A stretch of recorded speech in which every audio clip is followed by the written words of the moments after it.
ကဲဒီနေ့တော့ကျွန်တော် unboxing လုပ်ပေးဖို့အတွက်စောစော mobile phone လေးတစ်လုံးပို့ထားပါတယ်ဆိုတော့မပြီးဆုံးနိုင်တော့ Xiaomi ရဲ့ Redmi series ကလစ်လက်နေတဲ့တနေရာကိုဖြည့်မဲ့ဖုန်းဘယ်နေရာလစ်လက်နေရလဲဆိုတော့ကျွန်တော်ဒီဖုန်းကိုထုတ်ပြလိုက်တဲ့နဲ့တော်တော်များများလဲသိလောက်မှာပါ Redmi Note 12 T Pro ပေါ့နော်ဆိုတော့ဒီကောင်ကကျွန်တော်တို့ Xiaomi ဖုန်းရဲ့ Redmi Note 12 series မှာ game ပဲဆော့မယ်ဆိုရဲသူတွေအတွက်ထပ်ပြီးတော့ထွက်လာတဲ့ဖုန်းပေါ့နော်မပြီးဆုံးနိုင်သေးပြင်မဲ့လဲgamer တွေအတွက်တော့ကိုသိန်းဝန်းကျင်နဲ့အဆင်ပြေမဲ့ဖုန်းတစ်လုံးဆိုတော့ကျွန်တော်ဒီနေ့ review နဲ့ကူညီပေးထားတာတော့စောစော mobile ကနေပဲကူညီပေးထားတာပါစောစော mobile ကကျွန်တော်တို့အခုမြန်မာနိုင်ငံမှာတွေမဟုတ်တော့ဘူးဘန်ကောက်မှာပါသူဆိုင်ခွဲဖွင့်ထားပါပြီဆိုတော့ဒီဘယ်ဖုန်းပဲဝယ်ခြင်းဗျာ brand new ပဲဖြစ်ဖြစ် second hand ပဲဖြစ်ဖြစ်ကျွန်တော် MPK Center မှာရှိတဲ့စောစော mobile ဘန်ကောက်ဆိုင်မှာလည်းတွားရောက်ဝယ်ယူလို့ရတယ်လို့ကျွန်တော်တို့ caption မှာတက်တွဲပေးထားတဲ့မြန်မာနိုင်ငံရဲ့စောစော mobile page မှာလည်းတွားရောက်ဝယ်ယူအားပေးလို့ရပါတယ်ဆိုတော့ကျွန်တော် unboxing လေးစပါမယ်မင်္ဂလာပါခင်ဗျာစောစော mobile ကနေကြိုဆိုပါတယ်ဗျ brand new လား second hand လားကျွန်တော်တို့စောစော mobile မှာ phone tablet laptop and macbook စသည်တို့ကိုစိတ်ချယုံကြည်စွာအယောင်အဝယ်အလဲအထက်ပြုလုပ်နိုင်ပါတယ်ခင်ဗျာ customer တယောက်ချင်းစီတိုင်းကိုကျွန်တော်တို့စောစော mobile မှာအရန်ချစ်ပါတယ်ဗျာဒီ Redmi Note 12 T ကသူက gamer တွေအတွက်ပဲအဓိကဦးစားပေးထားတဲ့ကောင်ဖြစ်တဲ့အတွက် gamer တွေကတော့သဘောကျကောင်းကြလိမ့်မယ်ပေါ့နော်ဒါပေမဲ့သူရဲ့အဓိကgamer တွေအတွက်ဦးစားပေးတဲ့အခါမှာလည်းကျွန်တော်လက်လွတ်လိုက်ပေးရတဲ့ဟာတွေလည်းရှိတယ်ဥပမာ AMOLED မဟုတ်ဘဲနဲ့ IPS LCD ဖြစ်နေရမျိုးပေါ့နော်ဒါပေမဲ့ IPS LCD ဆိုမှမနစ်က Redmi Note 11 T Pro ကလည်းသူတော်တော်လေး quality ကောင်းတဲ့ဟာကိုသုံးပေးထားတယ်ပေါ့နော်ဆိုတော့ဒီ Redmi Note 12 T Pro မှာရောအဲ့လိုပဲ quality ကောင်းတဲ့ display ကိုသုံးထားမလားကျွန်တော်တစ်ချက်ကြည့်လိုက်ရအောင်ဆိုတော့ဒီမှာစသချင်းပဲဒီမှာတော့ကျွန်တော်တို့ menu ရယ်နောက်ပြီးတော့cover လေးတစ်ခုပါမယ်ပေါ့နော် okay ပြီးတော့ကျွန်တော်ဒီမှာ phone တော်သေးရဲ့အမဲလားမသိအမဲလေးမဟုတ်ပါသေးဘူးဆူတောင်းပါတယ်ပြီးတော့ဒီမှာကျွန်တော်67 watt အားသွင်းတဲ့ adapter ပါလာပါမယ်ဆိုတော့ဒီဖုန်းက67 watt ကို support လုပ်ပေးထားပါတယ်ကျွန်တော် type A to type C ကြိုတူပါပါဆိုတော့ဒါရတော့ကျွန်တော်ဒီ Xiaomi ဖုန်းတွေ unboxing လုပ်တာကျွန်တော်ပဲများလို့တော့မသိဘူးမြင်တွေ့နေကြအရာတွေပဲဆိုတော့ကျွန်တော်တို့ဖုန်းလေးကိုစပြီးကြည့်ရအောင်အဖြူလည်းမဟုတ်ဘူးခဲရောင်လို့ခေါ်မလားဒီရောင်လေးကနည်းနည်းလေးတော့လှတယ်ဗျတမျိုးလေးပဲအဖြူရောင်လိုမျိုးပြောင်လက်နေတဲ့အဖြူကြီးလည်းမဟုတ်ဘူးခဲရောင်လို့ပဲပြောရမှာဒါခဲရောင်လားခဲဖြော်လားနော်ခဲဖြော်ရောင်လားမသိဘူးဆိုတော့ဒီရောင်လေးကတော့တမျိုးပဲ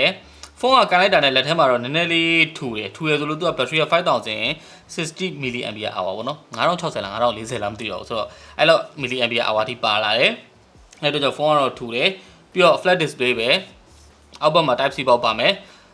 ပြီးတော့ကျွန်တော်ဒီမှာ speaker ပေါက်တစ်ပေါက်ပါမယ်အပေါ်မှာ speaker ပေါက်တစ်ပေါက်ပါမယ်ပြီးတော့ headphone jack ပေါက်ပါတယ်ဆိုတော့ game ဆော့မယ်ဆိုတဲ့သူတွေအတွက် headphone jack ပေါက်ကိုဒီလိုကင်ရမှာဗျကျွန်တော်ဒီလိုကင်မှာဆိုရင်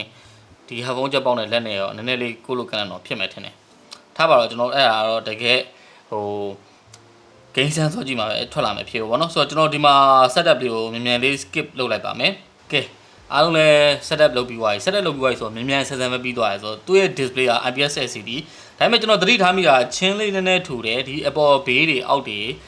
bezel တွေအကုန်လုံးကနည်းနည်းလေးတော့တာမန်ထက်ထူနေတာကိုသတိထားမိတယ်ဆိုတော့ကျွန်တော်ဓာတ်မှုပြောင်းလိုက်ပြီးတော့ဒီမှာသူ့ရဲ့ဓာတ်မှုမှာကျွန်တော်စပြီးတော့သတိထားမိတာတော်တော်လေး dark ဖြစ်တဲ့ color တစ်ခုသူထုတ်ပေးနိုင်တယ်ပေါ့နော်မစိုးဘူးပေါ့နော် IPS LCD အနေနဲ့အောင်မှသူ refresh rate ကို3မျိုးပြောင်းလို့ရမယ် 60Hz 90Hz 144Hz ဆိုတော့ဒါပေမဲ့သူ default ထားမယ်ဆိုရင်လည်းဆိုပါဘူးเนาะအဲ့တော့ကျွန်တော် default ပဲထားလိုက်မယ်ဆိုတော့ဒီဖုန်းကကျွန်တော်ကတော့ gain တွေအများကြီးစမ်းဆော့ဖို့သိချာရပေါ့เนาะသူ့ရဲ့ display ကိုလောလောဆယ်ကြည့်လိုက်ရတဲ့လောက်ကတော့မဆိုးဘူးဗျ IPS LCD ဆိုရင် color တော်တော်ကောင်းတယ်ကျွန်တော်ဒီ advanced setting ထဲမှာလည်း sRGB P3 ဆိုတော့ဒါရကို color ဆိုတော်ကြိုက်တယ်ဆိုရင်ဒီမှာ vivid ပေါ့เนาะသူ recommend ပေးတဲ့ဟာကိုသုံးပေါ့เนาะဆိုဘူး brightness လေးကတော့ brightness လည်းအဆင်ပြေလို့ထင်တယ်ကျွန်တော်ဒီမှာ lighting တိုက်ရိုက်ထိုးထားတော့လေကျွန်တော် reflection နည်းနည်းပြန်နေတယ်အကယ်၍ကိုကဒီ outdoor မှာဆိုတော့အဲ့ဒါလေးနည်းနည်းသတိထားရမယ်လို့ထင်တယ်ဆိုတော့ display တော့ဒီမှာမြင်တဲ့အတိုင်းပဲပေါ့နော် bloatware များစွာနဲ့ China version ဖြစ်တဲ့အတွက်typical Xiaomi ပဲပေါ့နော်တရုပ်စာတွေအများကြီးမြင်နေအောင်မယ်ပြီးတော့ကျွန်တော်ဒီမှာတစ်ခု Google service ကိုရမယ့်တစ်ချက်ကြည့်ပေးပေါ့နော် agree ဒီလိုမျိုးတရုပ်စာတွေနဲ့ကျွန်တော်ဘာမှမသိရဲ့ agreement လုပ်ရတဲ့ဟာလေးကကျွန်တော်တော့တိတ်အဆင်ပြေမနေဘူးပေါ့နော် okay ဒီမှာ basic Google service ပါတော့ကျွန်တော် Google service နဲ့ပတ်သက်ပြီးတော့လည်းဘာမှစိတ်ပူနေကြရှိမှာမဟုတ်ဘူး အဲ့တော့ဒီဖုန်းကတခြားအပိုင်းမှာလည်းအများကြီးပြောစရာရှိမယ်မထင်ဘူးဆိုတော့အဓိကကျွန်တော် cover လေးတစ်ချက်တက်ကြည့်မယ်ပြီးရင်အတန်လေးဆက်မယ်ကင်မရာလေးဆက်မယ်ဆိုတော့ဒီလောက်ပဲပေါ့နော်cover တက်ပြီးကင်လိုက်မယ်ဆိုတော့ဖုန်းက baggy ဖြစ်တဲ့ဖုန်းကြီးရောဖြစ်သွားတယ်လုံးဝတိတိတတ်တာကြီးကြီးထူထူဖုန်းပုံစံဖြစ်သွားတယ်ပေါ့နော်ဒီ cover တစ်ခုကလည်းစကားတော်တော်ပြောတယ်ဗျဖုန်းတစ်လုံးကိုလေတိတ်cover လေးကိုသာဒီတိုင်းကြည့်မယ်ဆိုရင်အရင်ကြီးအထူကြီးမဟုတ်ဘူးပေါ့နော်ဒါပေမဲ့ဒီ cover တက်လိုက်ပြီဆိုဖုန်းကြီးအထူကြီးဖြစ်သွားငကိုလည်းဒီဖုန်းကနည်းနည်းလေးထူရလဲပါတယ်ပေါ့နော်ပြီးတော့ဒီနောက်မှာကျွန်တော်ဒီသဘောကျတာတွေကလေကင်မရာဘေးနားမှာသူ ring လေးလုပ်ပေးထားတယ်အဲ့ဟာ flash မဟုတ်ဘူးပေါ့နော်ဒါပေမဲ့ flash ပုံစံလေးသူ ring လေးလုပ်ပေးထားတာလေတော်တော်လေးလှတယ်သူ့ရဲ့ main sensor 64 megapixel ပြီးတော့8 megapixel ultra wide နဲ့2 megapixel macro ပါမယ်ဆိုတော့ကျွန်တော်ကင်မရာလေးတစ်ချက်စမ်းကြည့်ရအောင်ကျွန်တော်အရုပ်ကလေးယူထားပါတယ်အဲ့တော့ဒီမှာဒါကျွန်တော် 1HD နဲ့ပဲတောက်လျှောက်ဆန်းသွားမယ်ပေါ့နော်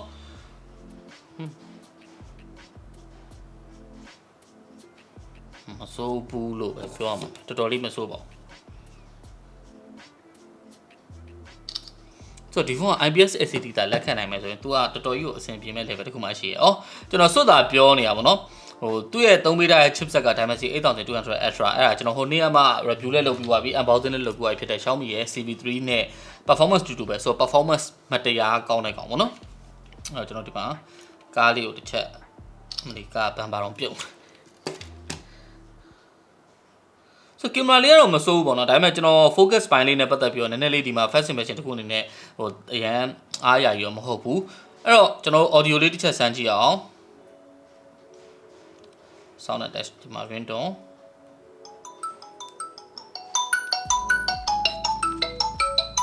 stereo speaker ပေါ့နော်အဆုံးလေးဖွင့်လိုက်တော့ဒီအပေါ်ဘက်ကလည်းနည်းနည်းအတန်ကွဲတာလေးတတိထားမိဒါရောက် review ကြိုင်တော့အဖြစ်အများကြီးပေးနိုင်မှာပါဒါပေမဲ့အပေါ်အတန် balance ကလည်းညီနေတယ် okay ဆိုတော့ဒီဖုန်းနဲ့ပတ်သက်ပြီးတော့ကျွန်တော် review လုပ်ပေးဖို့ရှိပါတယ်အဓိက gaming phone ဆိုတော့လည်းကျွန်တော် game တွေစမ်းရမှာဆိုတော့အချိန်အများကြီးယူဖို့လည်းရှိပါတယ်နောက်ပြီးတော့ဒီဖုန်းက Xiaomi ကသူတို့7 layer ဗာလဲဒီတာမင်နဲ့ပတ်သက်ပြီးတော့အပူထုတ်ပေးနိုင်တဲ့ဟာတွေဗာလုပ်ပေးထားရဆိုတော့လည်းသိရတယ်ဆိုတော့တကယ်ပဲကျွန်တော် game ဆော့အချိန်မှာအပူတွေပါရောအဲ့လောက်အများကြီးထွက်နေတဲ့ဖုန်းလားဒါမှမဟုတ်ကျွန်တော် game ဆော့ဖို့အတွက်8သိန်းခွဲကနေ9သိန်းကျမှညှို့လို့ကောင်းမဲ့ဖုန်းတစ်လုံးဖြစ်မလားဆိုတော့ကျွန်တော် review ကြရင်ပြန်ပြတွေ့ပါမယ်